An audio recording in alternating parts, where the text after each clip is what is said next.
नमस्कार। चंडीगढ़ दूरदर्शन में आपका स्वागत है। मैं हूं आपका दोस्त सचिन भारती और आप देख रहे हैं कार्यक्रम यंग तरंग, जहां मुलाकात करते हैं हम ऐसी शख्सियतों से जिन्होंने अपने हुनर से ना सिर्फ एक अलग पहचान बनाई है, बल्कि अपनी कला से हमारे लिए भी जीवन की एक राह बनाई है। एक बार एक बच्चा एक पार्क में पतंग उड़ा रहा था। पतंग काफी ऊंची उड़ गई। थोड़ी देर में पतंग की डोर टूट गई। पतंग को नीचे गिरते देख बच्चे ने पास खड़े दादाजी से कहा, दादाजी देखिए, पतंग नीचे गिर रही है क्योंकि डोर टूट गई। बच्चे की बात सुनकर दादाजी मुस्कुराए और उन्होंने बच्चे को देखते हुए कहा कि पतंग इसलिए नहीं गिर रही क्योंकि डोर टूट गई है, वो इसलिए गिर रही है क्योंकि उसने हवा का साथ छोड़ दिया। जी हाँ दोस्तों, इंसान भी जीवन में तभी गिरता है जो हवा यानी कि हौसले का साथ छोड़ देता है। और आज स्टूडियो में जिन्होंने हमारे साथ राब्ता बनाया है, उन्होंने हौसले की एक ऐसी मिसाल बनाई है जो हम सबको एक आदर्श के तौर पे मानती है। जी हाँ, स्टूडियो में स्वागत करता हूँ चैतन्य का। स्टूडियो में स्वागत है Chaitanya. Thank you so much for having. Chaitanya, सबसे पहले हमारे दर्शकों को अपने बारे में कुछ बताइए। मेरा नाम चैतन्य मुकुंद है और मैं एक डिसेबिलिटी एक्टिविस्ट हूँ, राइटर हूँ, ऑथर हूँ और मुझे सेरेब्रल पाल्सी है। एंड इसके अलावा मैं हमेशा कहता हूँ कि I am a man with mystery and lot of history. Oh nice. Yeah. Okay, what does this mean कि mystery man with a mystery with lot of history? इसका क्या मतलब है? क्योंकि अभी मेरे बारे में और भी बहुत कुछ है जो शायद सारी दुनिया नहीं जानती, और आई एम श्योर कि इस जो प्रोग्राम है, इस कार्यक्रम के माध्यम से बहुत लोगों को बहुत कुछ पता लगेगा। और मेरी हिस्ट्री भी बहुत लंबी है। जी बिल्कुल। हिस्ट्री की शुरुआत होती है ना, वो मुझे लगता है कि बचपन से होती है। जी। तो सबसे पहले अपने बचपन के बारे में कुछ बताइए। और जो चीज़ मेरे लिए सबसे इम्पोर्टेंट है जानने की, जब आपको अपनी इस डिसेबिलिटी के बारे में पता लगा तो आपने उस चीज़ को किस तरह एक्सेप्ट किया और वहाँ से चीज़ें किस तरह चली? ओके, तो सबसे पहले तो मैं अपनी डिसेबिलिटी के बारे में बताता हूँ कि मेरी डिसेबिलिटी एक्चुअली है क्या। तो मेरी डिसेबिलिटी का नाम है सेरेब्रल पाल्सी। तो सेरेब्रल पाल्सी एक ऐसी कंडीशन होती है जो तब होती है जब आपके बर्थ के टाइम पे आपके ब्रेन को सफिशिएंट ऑक्सीजन नहीं मिल पाती, और उस लैक ऑफ ऑक्सीजन की वजह से आपके ब्रेन में जो डैमेज होता है, और उस डैमेज की वजह से जो आपके बॉडी में कंडीशन पैदा होती है, उसको सेरेब्रल पाल्सी कहते हैं। तो मेरी कंडीशन सेरेब्रल पाल्सी है, और जब तक मैं 1 साल का नहीं हुआ तब तक मेरी कंडीशन का पता ही नहीं लगा कि मुझे कोई डिसेबिलिटी भी है। वो तो जब मैंने खड़ा होना और बैठना और जो जितने भी माइलस्टोन्स होते हैं वो मेरे थोड़े डिले हो गए, एंड पेरेंट्स वर लाइक कि एक हो क्यों नहीं पा रहा। तो फिर गए डॉक्टर्स के पास, जाके दिखाया, तब पता लगा कि हाँ, इसको तो सीपी है, सेरेब्रल पाल्सी है, डिसेबिलिटी है। और तब स्टार्ट हुआ एक रियल हसल, वो ना स्ट्रगलिंग जर्नी की शुरुआत।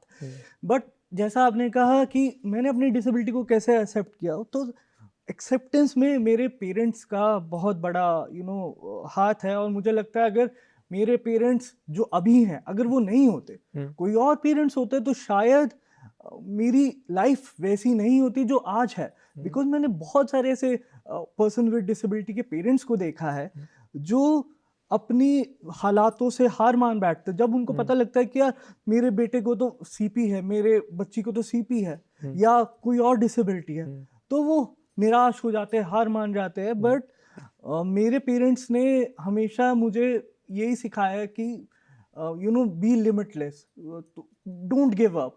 और वही आज तक मैं करता आ रहा हूँ। और उन्होंने भी जब उनको पता लगा तो उन्होंने कहा अच्छा ये चैलेंज है, bring it on. That's great. मतलब ये जो चैलेंज ब्रिंग इट ऑन वाली जो एटीट्यूड है, ये मुझे लगता है पेरेंट्स से ही आया है कि ओके जो होगा देख लेंगे। तो स्कूल में और फ्रेंड्स के साथ तो वो ग्रोन अप कैसा रहा? तो स्कूल में जब मेरी स्कूल जाने की उम्र आई तो बहुत सारे स्कूल्स में बात चली मेरी एडमिशन की। तो ऐसा हुआ कि बहुत सारे स्कूल्स ने एडमिशन देने से मना कर दिया just because I was a person with disability.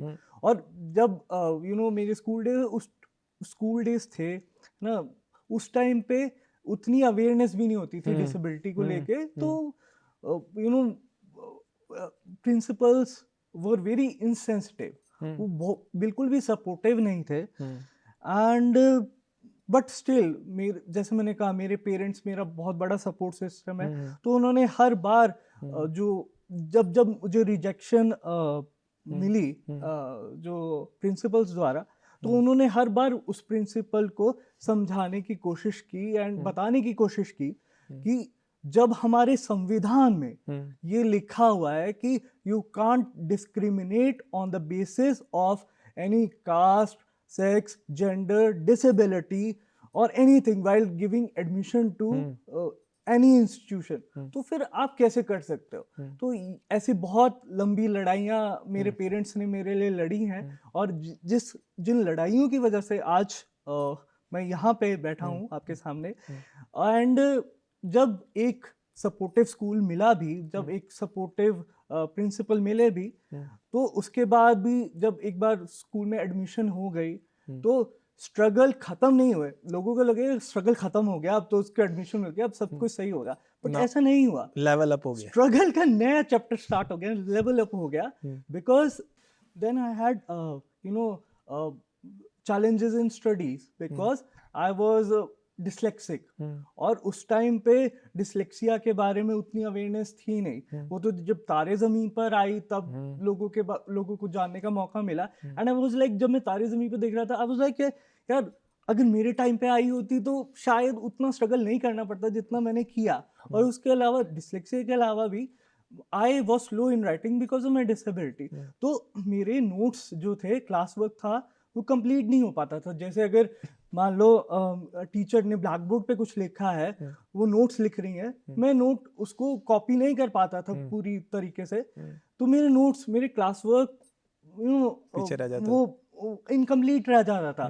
और ऊपर से जब आप अपने फ्रेंड्स को, अपने क्लासमेट्स को रीच आउट करो कि भाई मुझे अपना क्लास वर्क कंप्लीट करना है, मुझे नोट्स दे दो, वो नहीं देते थे। वो they were very incooperative, insensitive, and also they used to mock me, they used to mock my disability, mock my gait कि कैसे चलता है। वो होता है ना उस टाइम पे जो बच्चे के वो होते बच्चों की शरारतें, बच्चों का माइंडसेट, तो वो वैसा था। And I faced lot of discrimination and humiliation during my school days, study days. And उसके अलावा भी क्योंकि मेरी राइटिंग स्लो थी, तो जब एग्जाम्स होते थे तो मेरा पेपर छूट जाता था। मतलब 3 घंटे का जो टाइम है वो कंप्लीट नहीं हो पाता था। हालांकि उस टाइम पे भी सीबीएसई की तरफ से प्रोविजन थे कि जो पर्सन विद डिसेबिलिटी हैं उनको 1 घंटा एक्स्ट्रा मिलना चाहिए, बट स्टिल बहुत बार मिलता था, बहुत बार नहीं मिलता था, बहुत बार एक्स्ट्रा टाइम के नाम पे सिर्फ 5 मिनट एक्स्ट्रा मिल गए। तो बहुत बार ऐसा हुआ है कि मेरा पेपर छूट गया है और मैं रोते रोते घर आया हूँ कि मम्मा पापा, मतलब मुझे सब कुछ आता था, बट बिकॉज मेरी राइटिंग स्लो थी, मेरा पेपर छूट गया। तो ऐसा बहुत सेटबैक्स मैंने झेले अपने स्कूल टाइम में। बट मुझे I am happy to share कि despite all these setbacks, despite all these challenges, despite all these struggles, I managed to score a distinction in my 10th class. Great. और वो 10th class में जो इतनी बड़ी achievement हुई, distinction हुई, वो एक इवेंट की तरह बन गया। और बहुत सारे न्यूज़पेपर्स में, बहुत सारे टीवी चैनल्स ने उस चीज़ को कवर किया। So I was very happy about it. तो वो इवेंट था, मुझे लगता है कि व्हेन आपकी लाइफ में हर कोई ये कह रहा हो कि एक्स्ट्रा टाइम नहीं देंगे, ये तो नहीं हो पाएगा, तो उन सब चीज़ों के बीच में डिस्टिंक्शन अचीव करना, तो वो जेन्युइनली एक बहुत बड़ा इवेंट था। तो ऐसा इतनी सारी जर्नी में तो बहुत बार सुनने को मिला ही है कि ओके चैतन्य, ये तो नहीं हो पाएगा। तो जब भी ऐसी कोई बात आती थी तो किस तरह उसे डील करते थे, specifically in the school area या फिर कॉलेज एरिया, उस एरिना में कैसे डील किया इन सब चीज़ों को? कि जब कोई कहता है कि यार 10th तो मुश्किल है या 12th तो मुश्किल है, तो उन सब चीज़ों को किस तरह डील किया? तो मैं हमेशा ये कहता हूँ कि अगर ऐसे कोई कहता है कि तुमसे तो नहीं हो पाएगा। मैं बोलता हूँ अब तो मैं करके दिखाऊँ। that's- तो ये एटीट्यूड मुझे लगता है मुझे मेरी फैमिली से आया है, मुझे मेरे पेरेंट्स से आया है, और आई एम वेरी ग्रेटफुल कि मुझे ऐसे पेरेंट्स मिले। और इसके अलावा भी आप ये सोचते होगे कि अब मेरी स्कूलिंग खत्म हो गई है, मैंने डिस्टिंक्शन हासिल कर लिया, तो स्ट्रगल्स भी खत्म हो गए होंगे। नहीं, It's another level of struggle का एक और नया चैप्टर। एंड बिकॉज क्योंकि जब मेरी स्कूलिंग खत्म हुई, I did my graduation in journalism and mass communication. उस पे भी मैंने I topped it, right, in my university I topped it. उसके बाद when I just after my graduation I landed my first job at the age of 20 I guess. तो वो job जो थी इतनी मतलब क्लेम तो करते थे, जो मल्टीनेशनल कंपनी थी, बहुत ही ज़्यादा रेप्यूटेड कंपनी थी, मैं नाम नहीं लूँगा। तो you know they like they said, they claimed कि हम भाई बहुत ही इंक्लूसिव कंपनी है, हम बहुत ही डिसेबल्ड फ्रेंडली कंपनी है, हम हायर करते हैं लोगों को, ये है वो है, पर्सन्स विद डिसेबिलिटी को। वो था, they used to hire person with disability, but problem ये आ जाती है ना कि जब आप हायर भी कर रहे हो, but still employers are not sensitized, aware enough about the disability, about the different type of disability issues in general. उनको क्या लगता है कि अगर मुझे एक डिसेबिलिटी है, आपको एक डिसेबिलिटी है, तो वो सबको एक लेंस से देखेंगे। वो ये नहीं समझते कि जो मेरी डिसेबिलिटी है, आपकी डिसेबिलिटी है, उन दोनों डिसेबिलिटीज के इश्यूज बहुत अलग अलग हो सकते हैं। इवन अगर मेरी सीपी है और आपको भी सीपी है, मेरी और आपकी सीपी के भी इश्यूज अलग होंगे, चैलेंजेस अलग होंगे, पर वो ये नहीं समझते हैं। तो उन्हीं की इस नासमझी की वजह से I had to quit my first job within 2 months of joining. तो ये मेरे को बहुत था मेरे लिए स्ट्रगलिंग पीरियड। और इसके बाद भी बहुत कुछ मतलब बीच में हुआ। I will not get into the details because फिर बहुत टाइम निकल जाएगा, आपको सेकंड पार्ट बनाना पड़ेगा इस इंटरव्यू का। So but I just want to tell you कि जो अब मैं जहाँ पे मैं काम कर रहा हूँ, it's called Enable India, और वो इंडिया की one of the most reputed disability organization in the disability sector. And to be honest, जितना supportive and friendly, disability friendly environment, जितना inclusive environment मुझे यहाँ पे मिल रहा है, मतलब Enable India में मिल रहा है, मुझे नहीं लगता मुझे आज तक मेरे करियर में प्रोफेशनली कहीं और भी मिला है। So I just want to thank Enable India for it. Thank you so much for having me. सबसे इम्पॉर्टेंट बात मुझे यही लगता है ना कि दे नीड टू अंडरस्टैंड कि आप डिसेबिलिटी को स्टैंडर्डाइज नहीं कर सकते। You need to understand, companies को ये बात स्पेसिफिकली समझनी होगी कि आपको वो इंक्लूसिव इन्वायरमेंट जो देना है वो as according to the disability of person provide करना बहुत ज़्यादा ज़रूरी है। और शायद मुझे लगता है कि ये बाकियों के लिए भी उतना ही चैलेंजिंग हो जाएगा, the person who is facing any kind of disability. तो वो दिक्कत मुझे लग रहा है कि समझनी ज़रूरी है कि हर डिसेबिलिटी अपने आप में अलग तरह की है। तो अगर आप वो इंक्लूसिव इन्वायरमेंट कॉलेजेस में, स्कूल्स में, कंपनीज में तैयार नहीं करेंगे तो चैलेंज रहेगा। तो वन थिंग यू सेड कि फैमिली की तरफ से फुल सपोर्ट। फैमिली में ज़्यादा क्लोज कौन है, एंड एनी फ्रेंड जिसने इस सब टाइम के बीच में always on the back of Chaitanya कि यार हाँ मैं हूँ?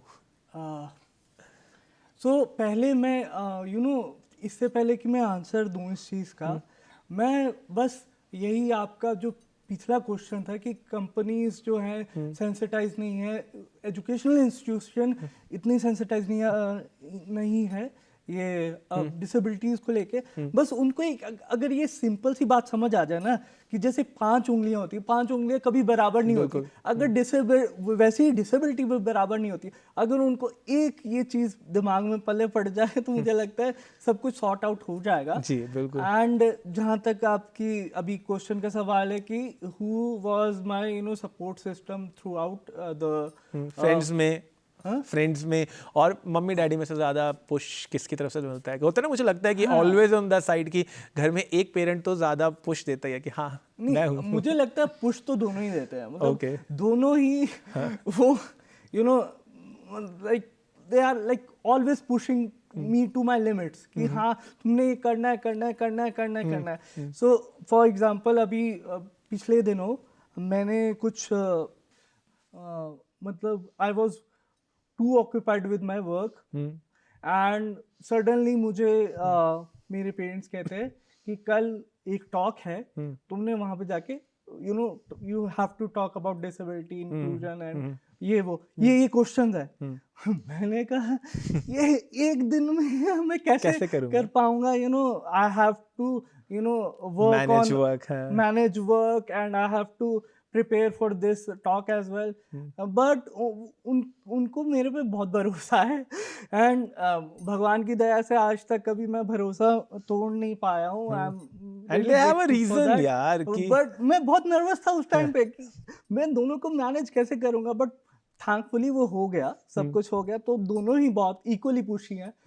एंड अगर आप कहें कि यू नो सबसे ज्यादा यू नो मेरा बेस्ट फ्रेंड कौन रहा इस पूरी जर्नी में, हु हैड यू नो मतलब मेरी बैक जो है हमेशा सपोर्ट सिस्टम की तरह बना रहा, वो मैं कहूँगा महादेव. अरे वाह, देवों के देव महादेव. बिल्कुल सही. एंड ये लाइफ में ना अगर आप एक्सेप्ट कर लेते हो तो फिर मुझे लगता है कि फिर बाकी सब चीजें तो अपने आप महादेव मैनेज कर ही लेते हैं जी. और मैं ये भी सोचता हूँ कि यार जो भी लाइफ में मैंने अचीव किया है या जो भी अभी लाइफ में जो भी हो रहा है वो मैं नहीं कर रहा, मेरी स्क्रिप्ट लिख रहे हैं महादेव ही लिख रहे हैं. बिल्कुल सही. तो हम सबकी लिख रहे हैं. हम सबकी लिख रहे हैं. बिल्कुल. तो एक चीज और जो मैं जानना चाहूंगा कि इसी स्क्रिप्ट में एक जो चैप्टर्स हैं जो मुझे बहुत ही इम्प्रेसिव भी लगे थे कि Chaitanya is also doing modelling, also doing a social work. तो ये मॉडलिंग वाला जो चैप्टर है, how this one started? So 2018 में आई गेस, हाँ 2018 में एक चेन्नई बेस्ड फैशन डिजाइनर थी, उन्होंने मुझे रीच आउट किया मेरे सोशल मीडिया डीएम पे कि you know I have gone through all your photos, because मुझे ना फोटो शूट करके अपने फोटोज पिक्चर्स अपलोड करने का बहुत शौक है. अभी भी है, पहले तो बहुत ही करता था. तो उस टाइम पे she reach out to me कि ऐसा ऐसा एक फैशन इवेंट हो रहा है and I like to portfolio, I liked your pictures and I want कि तुम वो जो फैशन शो हो रहा है, एक तो फैशन शो हो रहा है और उसमें we are going to attempt a Guinness Book of World Record. ठीक है, पहले अटेम्प्ट होता है फिर बनता है. ठीक है, तो जब अटेम्प्ट हो रहा है एंड वहाँ पे मैं भी I am also a part of the show and I want you to you know model for my label, clothing label. So I was like, it was a dream come true for me. So within 2 weeks of this conversation, we were at Chennai. तो जो वहाँ पे हुआ, you know, actual movement में, वो तो describe करना मुश्किल है. जब मैं रैंप पे गया and लोग हूट कर रहे हैं, cheer कर रहे हैं, वो experience he, you know, you can't really express in words, but उसको मैं बस you can only experience it. Yeah, I can see this on your face कि वो आप अभी भी feel कर सकते हो. Yeah. But मतलब उससे पहले हमेशा you know I always wanted to make it big in the entertainment industry. But हमेशा से मुझे एक concern रहा था and ये it's a very valid concern कि पर्सन्स विद डिसेबिलिटी के लिए एंटरटेनमेंट इंडस्ट्री में ज्यादा एवेन्यूज नहीं है. बिल्कुल, बहुत लिमिटेड है. बहुत लिमिटेड है, आज भी बहुत लिमिटेड है. तो मैं करूँगा कैसे, ये कैसे होगा? बट वो कहते हैं ना कि जब आप किसी चीज को बहुत शिद्दत से चाहो तो पूरी कायनात उसको आपसे मिलाने में लग जाती है. तो वही मेरे साथ भी हुआ. So that's the story. Okay, you said कि एक गिनीज वर्ल्ड रिकॉर्ड के लिए अटेम्प्ट था इस मॉडलिंग में. तो इसके अलावा कोई ऐसा मोमेंट लाइफ का रहा हो जैसे लगा हो कि यार ये मोमेंट लाइफ का one of the changing moment of life है? ऐसे बहुत सारे हैं, बट एक मैं बताना चाहूँगा कि like I am also researcher, disability researcher. Okay. So I did research on you know abuse against person with disability, जो कि मैंने की थी in collaboration with Azim Premji foundation and NCPDP organisation है. Disability organisation. तो उन्होंने इंडिया की no not India but south Asia की first of its kind fellowship start की थी for youth with disability. So I was selected, I was one of the youth with disability, and my research topic was abuse against person with disability. Like जो शोषण होता है person with disability के साथ, discrimination, humiliation, emotional, physical, mental level पे, और कैसे उस instances को, कैसे उन instances को बहुत there is very lack of reporting, report नहीं किया जाता बिकॉज एक तो स्टिग्मा है, एक तो डिसेबिलिटी है, ऊपर से स्टिग्मा है, पब्लिक शेम। तो ये सब फैक्टर्स मिलके जो लोग हैं पर्सन विद डिसेबिलिटी है जिनके साथ ये हुआ है, वो इन सब चीजों को रोकते हैं कि यार ये सब चीजें हैं, अगर हम रिपोर्ट करेंगे तो क्या होगा। और जो अथॉरिटीज है वो भी इतनी ज्यादा अवेयर नहीं है, सेंसिटाइज नहीं है इस बारे में, so they also don't take it seriously. तो मैंने ये जो रिसर्च किया, अभी वो रिसर्च पब्लिश है, स्टडी पब्लिश है, and I am happy to share कि it's one of its kind in India. It was a pilot study. आज जब तक मैंने ये स्टडी नहीं की थी, इससे पहले इंडिया में आज तक कोई ऐसी structured and well research study हुई नहीं जो इस टॉपिक के ऊपर की है, इस टॉपिक पे, abuse against person with disability and the lack of reporting around it, right. तो इस जो टॉपिक है, इस टॉपिक के बेसिस पे, इस रिसर्च के बेसिस पे, I was invited by the US state government, Oh, that's great. US State Department for their, one of the most prestigious leadership program in the world, which is called the IVLP, मतलब International Visitors Leadership Program. और आपको जान के हैरानी होगी कि इसके एलुमनाइज जो है दुनिया के नामी गिरामी वर्ल्ड लीडर्स हैं, जिसमें हमारे नरेंद्र मोदी जी और बाकी जो फॉर्मर हमारे प्रधानमंत्री रहे और बहुत सारे वर्ल्ड लीडर्स वो भी हैं। तो जब इसमें मुझे जाने का मौका मिला, तो इस लीडरशिप के दौरान I was also invited to Harvard law school. Okay. वहाँ पे एक कैम्ब्रिज में, एंड वहाँ पे एक लेक्चर अटेंड करने का मौका मिला। तो आप ये सोच के देखो, एक बार सोच के देखो, मैं जनता से भी अपील करना चाहूँगा कि एक बार आप सोच के देखो कि इंडिया में जिस इंसान को बहुत साल पहले टीचर्स ने, प्रिंसिपल्स ने रिजेक्ट कर दिया था just because he was a person with disability, आज उसी पर्सन विद डिसेबिलिटी को डिसेबिलिटी के बेसिस पे, उसके एडवोकेसी के बेसिस पे हार्वर्ड लॉ स्कूल खुद इनवाइट कर रहा है। तो इससे बड़ा मेमोरेबल मूवमेंट, इससे बड़ा अचीवमेंट मुझे लगता है कुछ हो ही नहीं सकता। बिल्कुल, आई गेस वो आपके चेहरे पे भी फील होता है, और वो मुझे लगता है कि बाकियों के लिए मोटिवेशन बन भी सकती है। लाइफ में आपको अपने ऊपर गिव अप नहीं करना, तो लाइफ आप पे कभी भी गिव अप नहीं करती। Okay, one another part of Chaitanya is कि आप सोशल वर्क के लिए बहुत कुछ कर रहे हो, तो वहां से कैसे जुड़े एंड क्या डोमेन है सोशल वर्क का? सोशल वर्क की शुरुआत मतलब वैसे तो बचपन से ही थी, बिकॉज मैं अपने पेरेंट्स को देखता था कि कैसे कैसे वो मेरे राइट्स के लिए लड़ते हैं as a person with disability.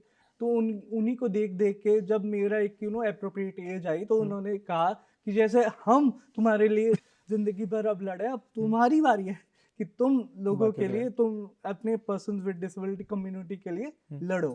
तो वहीं से मेरी शुरुआत हुई ऑफिशियली। अनऑफिशियली तो बचपन से चली, ऑफिशियली 2021 में जब I was selected for the NCPDP Javed Abidi fellowship, तो वहाँ से स्टार्ट हुई। और जैसे मैंने कहा कि रिसर्च पब्लिश हुई, and I really want to thank NCPDP and Javed Abidi fellowship और जो अजीम प्रेम जी फाउंडेशन है, to have that kind of faith in me कि मुझे ये मौका दिया गया कि इतने सेंसिटिव टॉपिक को जिस पे कोई हाथ नहीं डालता, जिस पे कोई बात नहीं करना चाहता, उस टॉपिक को दुनिया के सामने लाने में, एज अ रिसर्च रिपोर्ट लाने में हेल्प किया। तो वहीं से मेरी डिसेबिलिटी एडवोकेसी की शुरुआत हुई। और उसके बाद मैं अमेरिका गया, right, for 3 week programme, right. और उसके बाद मुझे गोवा स्टेट गवर्नमेंट ने they selected me as a ambassador for my disability to represent my disabled community on a international level. तो ये एक इवेंट होता है हर साल गोवा में, पर्पल फेस्ट करके, इंटरनेशनल पर्पल फेस्ट, जो कि इंडिया का इकलौता ऐसा इंक्लूसिव फेस्ट है जहाँ पे डिसेबिलिटी के बारे में ही सारी चर्चा होती है। Disability workshops, disability events, panel discussion, और जो भी आप डिसेबिलिटी के अराउंड सोच सकते हो वो सब होता है। एंड उसको मैं कहता हूँ डिसेबिलिटी का महाकुंभ भी आप कह सकते हो। तो वहाँ पे मुझे as a person with CP अपनी कम्युनिटी को रिप्रेजेंट करने का मौका मिला नेशनल लेवल पे, इंटरनेशनल लेवल पे, बिकॉज वहाँ पे बहुत सारी कंट्रीज भी पार्टिसिपेट करती है। तो वहाँ पे भी मुझे ये मौका मिला। And then I also raise this issue of abuse against person with disability during the fest itself. और उसके बाद इसी साल टाटा स्टील फाउंडेशन ने मुझे Sabal role model award award दिया। And I am really grateful and blessed for whatever I have got in my life. मतलब चैतन्य की अगर मैं लिस्ट काउंट करूं तो where he is achieving list count करूं तो वो बहुत ही लंबी हो जाती है। तो आई गेस उसके लिए शायद दूसरा चैप्टर लग भी जाए। तो एक शॉर्ट में फटाफट, मतलब क्योंकि वक्त थोड़ा सा कम है, तो एक छोटी सी बात पूछना चाहूँगा जो आखिरी सवाल भी रहेगा मेरा आज के प्रोग्राम का, कि अगर आप किसी डिसेबल पर्सन को ग्रो करते देखते हैं just because of your social work, तो वो आपके लिए क्या फील कराता है और आप लोगों को क्या मैसेज देना चाहेंगे कि किस तरह से हम सोसाइटी में डिसेबिलिटी को लेके एक पॉजिटिव थॉट लेके आ सकते हैं? सो मैं यही कहना चाहूँगा कि जैसे पहले आपने कहा कि मुझे कैसा लगता है, आई ऑलवेज फील प्राउड कि कोई ऐसा पर्सन विद डिसेबिलिटी जिसको मैं अचीव करते हुए देखता हूँ, तो मुझे अपना खुद का स्ट्रगल याद आता है कि यार मैं भी तो ऐसे था और मैं भी तो ऐसे अचीव कर रहा हूँ। तो and I always help him और her to get even higher at a higher level. And मैं यही मैसेज देना चाहूँगा यार कि अवेयरनेस एंड सेंसिटाइजेशन बहुत ज़रूरी है। हमें आपकी दया की ज़रूरत नहीं है, as a person with disability मैं बात कर रहा हूँ। हमें आपकी दया की ज़रूरत नहीं है, हमें आपकी सिंपैथी की ज़रूरत नहीं है, हमें आपकी एम्पैथी की ज़रूरत है। और एम्पैथी कैसे आएगी? जब माइंडसेट एम्पैथी में माइंडसेट में एम्पैथी होगी। क्योंकि जब आप एक्सेसिबिलिटी की बात करते हैं, जब आप इंफ्रास्ट्रक्चर की बात करते हैं, तो अगर इंफ्रास्ट्रक्चर एक्सेसिबल और इंक्लूसिव तभी होगा ना जब जो उसको करने वाला है वो एम्पथाइज होगा। तो सबसे ज़रूरी बात यही हो जाती है कि हम कितनी जिम्मेदारी लेते हैं। एक बार गांधी जी सत्याग्रह की यात्रा पर थे। एक माँ अपने बच्चे को लेके आई और गांधी जी को कहा कि मेरा बच्चा बहुत मीठा खाता है, आप इसे समझाइए क्योंकि ये आपको बहुत मानता है तो ये मीठा खाना छोड़ देगा। गांधी जी ने उस माँ को एक हफ्ते बाद आने को कहा। एक हफ्ते बाद जब वो माँ अपने बेटे को लेकर गांधी जी के पास आई तो गांधी जी ने उस लड़के को मीठे के बहुत सारे नुकसान बताए और उससे वादा लिया कि वो मीठा नहीं खाएगा। माँ ने गांधी जी से पूछा कि यही बात आप एक हफ्ते पहले भी तो बता सकते थे। तो गांधी जी ने कहा कि एक हफ्ते पहले वो खुद मीठे के बहुत शौकीन थे और जो चीज़ वो खुद करते हैं वो किसी और को ना करने के लिए कैसे कह सकते हैं। हम सब समाज में बदलाव चाहते हैं लेकिन ये भूल जाते हैं कि उस बदलाव की शुरुआत खुद से होती है। और चैतन्य जैसे लोग हमें समझाते हैं कि अगर बदलाव खुद से शुरू किया जाए तो हम दूसरों के लिए प्रेरणा बन सकते हैं। चैतन्य, स्टूडियो में जुड़ने के लिए धन्यवाद। धन्यवाद।